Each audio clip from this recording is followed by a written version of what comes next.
bi xam nga damay répéter tout le temps ni loo comprendre jaaxalu la parce que soo ko buggee faj war nga ko mën a faj soo ko buggee expliquer war nga ko mën a expliquer du nu spectateur bu nekk ci biti dara intéressé wuñ nekk amuñu ci paax wax ji nga wax noonu la effectivement opposition bi def nañu manifestation remplir nañu place de l'Obélisque mais mbir mi fu mu jógee Ousmane Sonko nee na lu xew ci réew mi Macky la mais duñ ko defee noonu duñu caler théorie boobu ci événement bi dañ koy caler ci processus bi nga xam ne moo ñu indi ba fii parce que Sénégal dafa am fu mu jógee récemment man personnellement ma nekk ci acteur bi nga xam ni dama teel a yeewu wax naa leen ni dama teel a tey léegi la Sénégalais yi xam ci fan yi ni Ousmane Sonko ànd naak moom def nañu defaat nañu bokk naak moom te moom ba léegi du tudd loolu. boo nee Ousmane Sonko ànd nga ak moom mooy maanaam. ànd naak moom très tôt. c'est que il fait partie de ces militants. non je ne faisais pas partie de ces militants. dama génn police. je prends les termes qu'il me faut. dama génn police. yàlla may ma benn popularité mu jot ma déglu certainement. yàlla may ma lu war a attirer attention ci sama expression waxuma sama di sama expression. physique ou verbale. mu daw ñëw sama kër. amul ku ñëwul sama kër.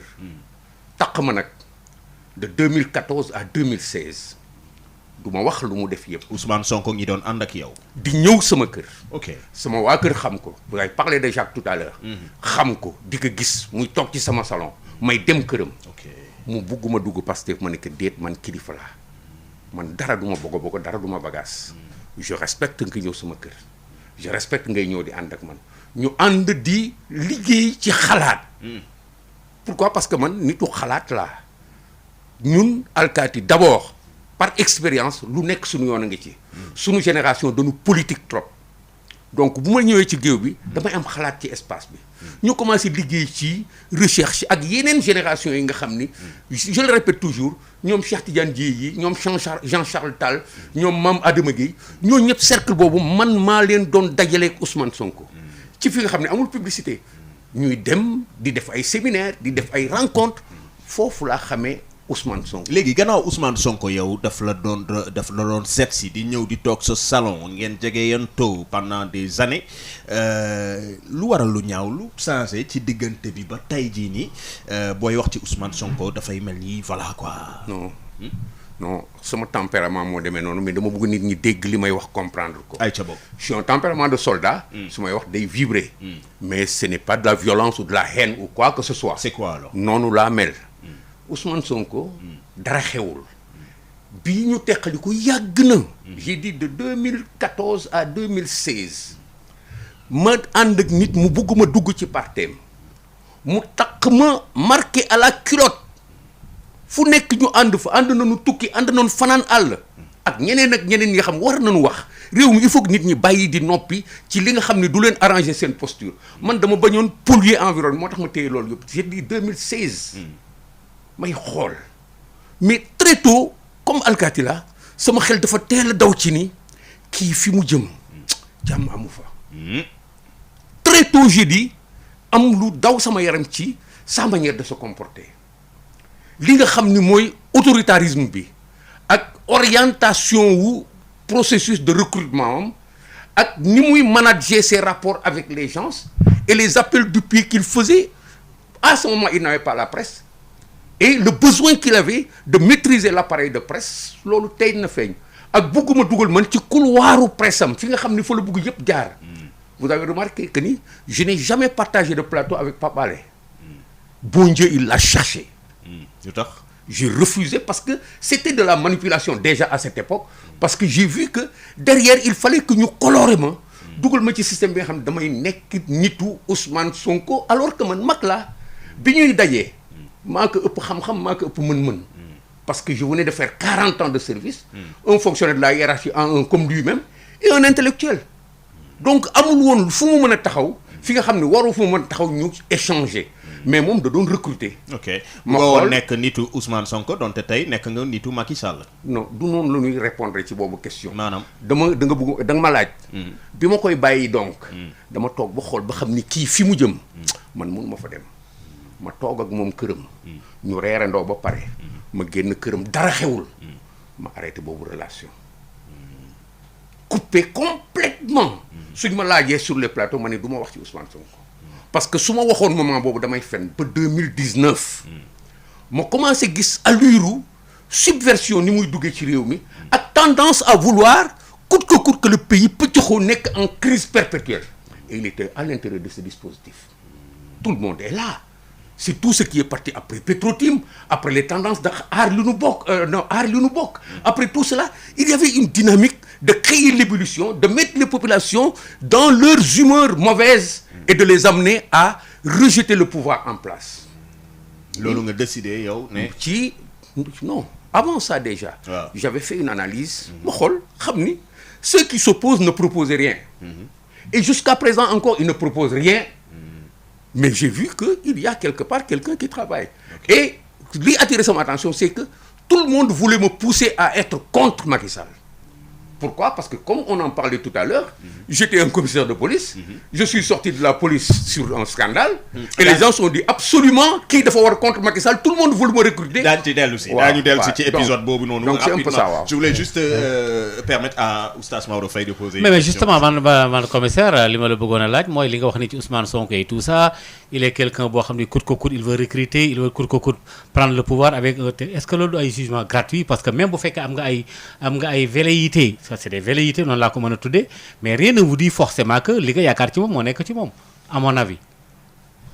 parce que c'est des idées. xam nga yow dama raisonner léegi. oui au lieu que nga raisonner ak man da nga rejeter lépp. non je vous ai répondre. Tu m'as dit rien ne prouve que li ngay wax ça veut dire que tu es habité par ce besoin de nier ce que j'ai dit. Non, mais tu me renvoies de rendre possible que tu nies ça. Non, pas du tout. Loin de là. J'arrive. C'est juste une question. J'arrive. Oui. J'ai dit Oui. que man maay siège décision bi kenn newu fa woon lu ma ci xam lu ngeen ci xam man maa leen ko xamal tey te ay at ma toog man Ousmane Sonko du ma gis du ma dem ci moom j'ai fabriqué quelqu'un qui le défend aujourd'hui muy kii Biram Khoudia Lo. ok C'est moi qui ai fabriqué Biram Khoudia Lo. d'accord. Biram Khoudia Lo aujourd'hui défend Sonko. Je n'ai jamais discuté avec Biram Khoudia Lo de pourquoi je ne vais pas avec Sonko et pourtant je l'ai fabriqué. Est-ce que vous avez une fois parlé de tout ça, un débat ouvert quoi avec Sonko? Je n'ai pas besoin. Pourquoi? Parce que je me suis positionné ailleurs.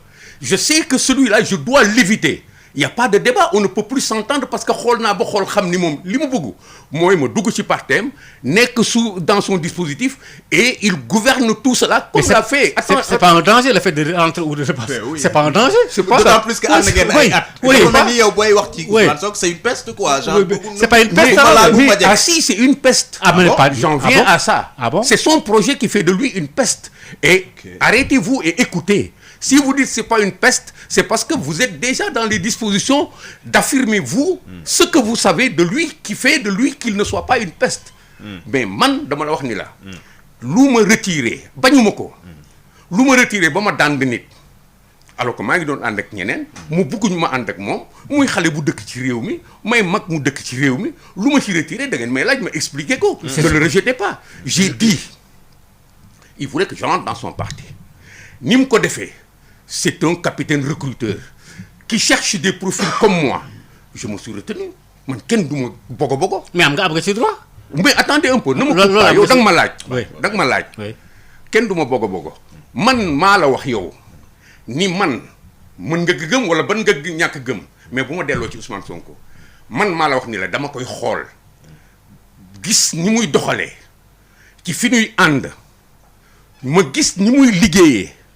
dama doon toog ak moom ay nit yu ma dul tudd fii liggéey bi intéressé wu ko nu muy fexee ba recruter ay nit ci biir loolu moo ko intéressé deuxièmement ma gis ci ay tendance am. mais est-ce que y a danger de vouloir recruter quelqu'un en politique. Mais c'est pas une réponse que tu dois me faire. Moi, Non, c'est une question. j'affirme qu'il y a danger parce que c'est ma lecture. Okay. Vous êtes un d'accord. journaliste, moi D'accord. je suis un policier. D'accord.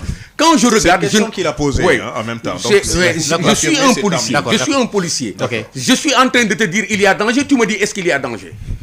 Moi, je suis en train de te dire qu'il y a danger. Okay. Pourquoi? Parce que j'ai vu quelqu'un faire des appels de pied, avoir une démarche qui annonçait déjà un esprit très régionaliste.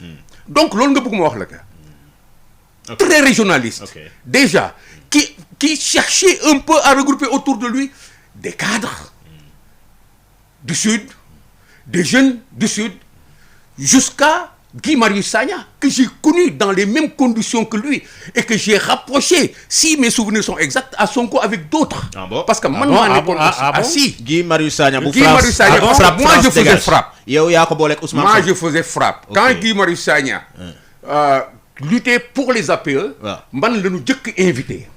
J'ai fait cette table-là avec le professeur Malick Ndiaye ou je ne sais pas quoi là. Et ce jour-là, je me suis accroché.